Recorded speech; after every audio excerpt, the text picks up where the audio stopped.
Bien sûr, de crypto, les infos crypto pour ceux qui n'ont pas le temps. Le BTC et les cryptos dans le rouge ce matin, les gars. Aujourd'hui, je vais vous faire un gros update focus sur le BTC avec pas mal d'indicateurs techniques. On va regarder tout ça. Je pense que ça peut vous intéresser. Donc, accrochez vos ceintures. On va démarrer tout de suite après la map. Donc, le BTC 59 800 $. On est en recul de 1,6%. Et dans la map, c'est plutôt rouge entre -3 à -6%.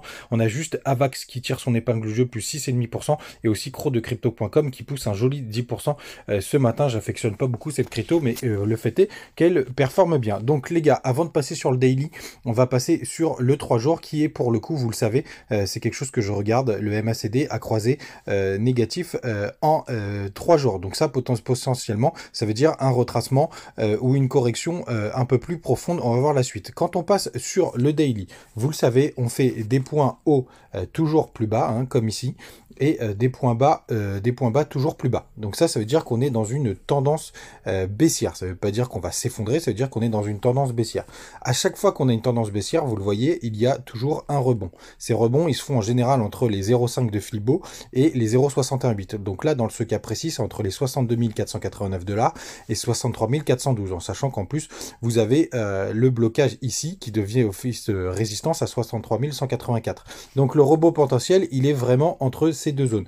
Je vais supprimer ça désormais. Ah, j'ai supprimé la trendline, mais c'est pas grave, j'ai supprimé ça désormais. Ensuite, vous voyez par le passé, hein, à chaque fois qu'on fait des plus bas, ça va refaire des plus hauts, ça rebondit, mais ça redescend derrière jusqu'à qu'on ait une inversion de tendance, qui n'est pas le cas.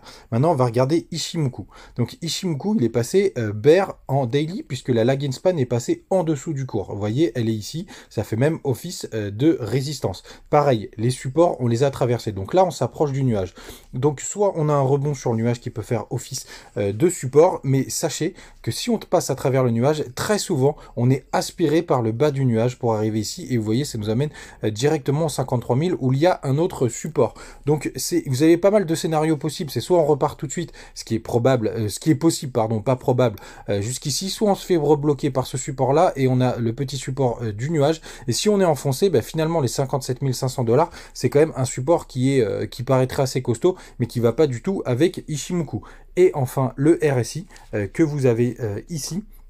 J'ai tracé les supports hier. Vous voyez, on a des supports qui commencent à se former avec des trendlines. Donc, il y en a un gros ici qui pourrait coïncider, on verra, avec le cours à ce moment-là. Et un autre qui est horizontal ici qui pourrait signifier une correction beaucoup plus profonde. Voilà, vous savez tout. Rien de dramatique, hein, ça ne veut pas dire qu'on repartira pas en bull run derrière. En tout cas, c'est mon scénario. Mais comme vous le savez, on ne monte pas toujours tout droit. Donc, on peut avoir des corrections comme celle-ci aujourd'hui. Faites attention à vous. Renseignez